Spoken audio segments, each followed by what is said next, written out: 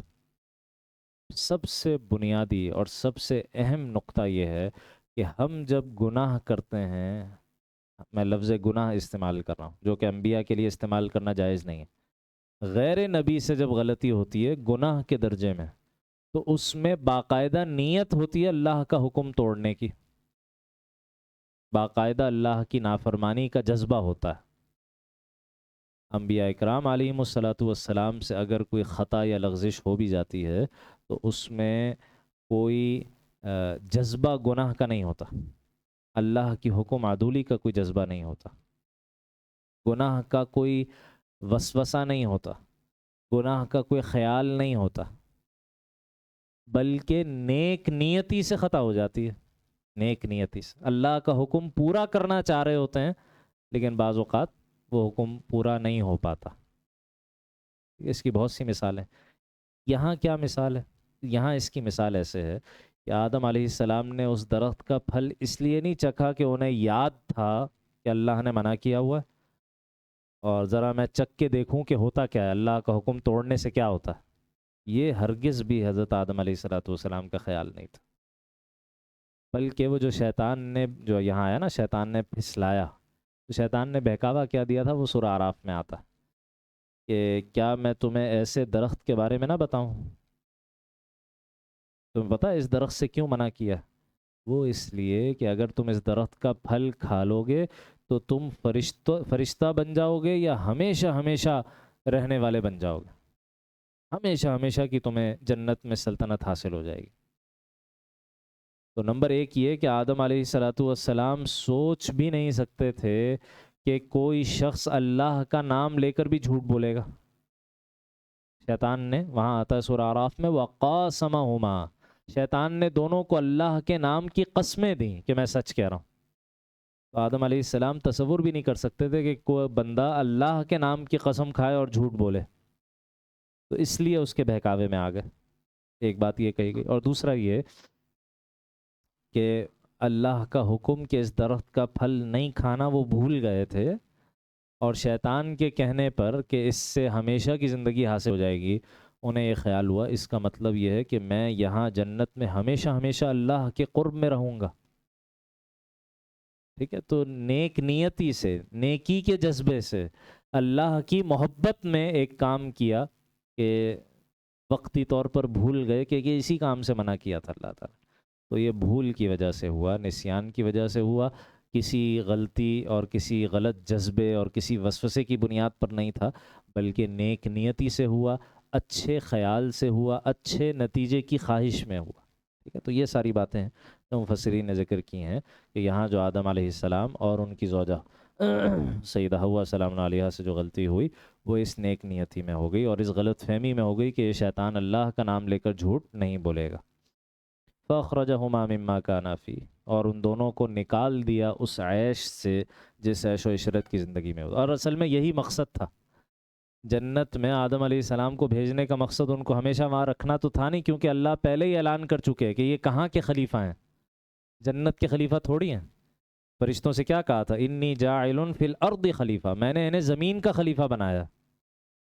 تو جنت میں رکھنے کا مقصد یہ امتحان تھا اور یہ مشاہدہ تھا، یہ ڈیمونسٹریشن تھا، یہ مظاہرہ تھا کہ شیطان کیسے کیسے دھوکہ دیتا ہے، شیطان کیسے کیسے حملہ کرتا ہے، شیطان کیسے کیسے اللہ کا حکم توڑنے پر آدمی کو آمادہ کرتا ہے. یہ مظاہرہ اور یہ ڈیمونسٹریشن کرنے کے لیے تھوڑی دیر کے لیے جنت میں رکھا گیا تھا، ورنہ تو دنیا میں تو بھیجنا ہی تھا. وَقُلْنَا، اور پھر ہم نے حکم دیا، اِهْبِطُوا بَعْضُكُمْ لِبَعْضٍ عَدُوٌّ، اب تم سب یہاں سے اتر جاؤ، تم ایک دوسرے کے دشمن ہوگے. گویا اب قیامت تک انسانیت اور شیطنت میں دشمنی رہے گی، قیامت تک یہ دونوں آپس میں ایک دوسرے کے دشمن رہیں گے. وَلَكُمْ فِي الْأَرْضِ مُسْتَقَرٌّ وَمَتَاعٌ إِلَىٰ حِينٍ، اور تمہارے لیے زمین پر ایک مدت تک ٹھہرنا ہے اور کسی قدر فائدہ اٹھانا ہے. ہر ایک کی ایک مدت متعین ہے، کس نے کتنا عرصہ زمین پہ رہنا ہے، اس زمین پر اس عرصے میں وہ کتنا اس زمین سے فائدہ اٹھائے گا، یہ سب چیزیں اللہ نے پہلے سے طے کی ہوئی ہیں. جیسے مسلم کی روایت میں آتا ہے بچہ ابھی رحم مادر میں 4 مہینے کو پہنچتا ہے، یہ طے کر دیا جاتا ہے اس کی عمر کتنی ہوگی، اس کا رزق کتنا ہوگا، سانسیں اور اس کی اجل کتنی ہوگی، موت کب آئے گی، اور یہ طے کر دیا جاتا ہے کہ یہ شقی ہوگا یا سعید ہوگا، بدبخت ہوگا یا نیک بخت ہوگا، یہ سب باتیں پہلے سے طے کر دی جاتی ہیں۔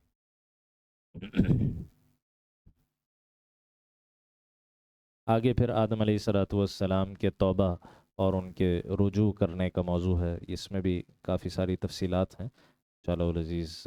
یہ آیت نمبر 36 تک آج ہمارا مطالعہ مکمل ہو گیا، آیت نمبر 37 سے پھر مطالعہ اگلی نشست میں زندگی رہی موقع رہا تو انشاءاللہ اس مطالعے کو آگے بڑھائیں گے۔ اقول قولی ھذا واستغفر اللہ لی ولکم ولسائر المسلمین والمسلمات۔ دعا کر لیجیے۔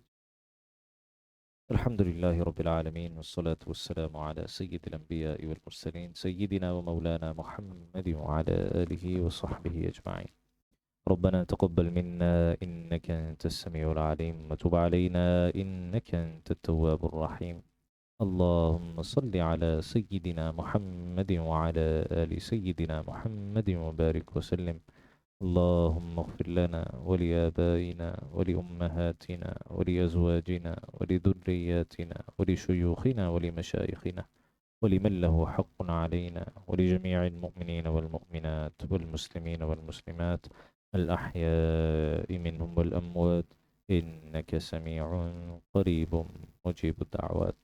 ربنا آتنا في الدنيا حسنة وفي الآخرة حسنة وقنا عذاب النار.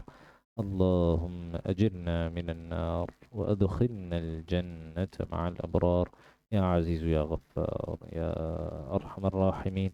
وصلى الله تعالى على خير خلقه سيدنا ومولانا محمد وعلى آله وصحبه أجمعين. آمين برحمتك يا أرحم الراحمين.